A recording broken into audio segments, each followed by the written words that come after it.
ሰላም እንዴት ናችሁ? ዛሬ በሌላ ርዕስ መጥቻለሁ።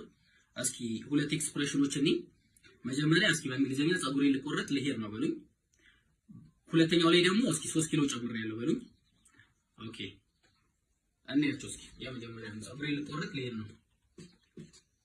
I am going to cut my hair።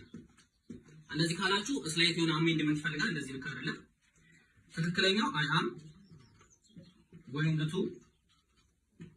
to have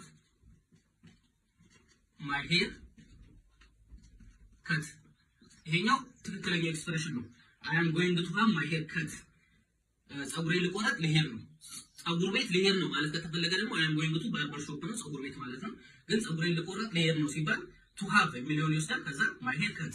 እሺ ሁለተኛ ኤክስፕሬሽን ደግሞ 3 ኪሎ ጨምሬያለሁ የሚለው ላይ ማለት ነው። 3 ኪሎ ጨምሬያለሁ የሚለው በእንግሊዘኛ I have put on at least 3 kilos። put on እቺ ነው ስለ ይሄኛው ደግሞ to have የሚለውን ይወስዳል። እስኪ ኮሜንት ሴክሽን ስር 3 ኪሎ ቀንሻለሁ በሉ። ፎሎ ማድረግ እንዳትረሱ። አመሰግናለሁ።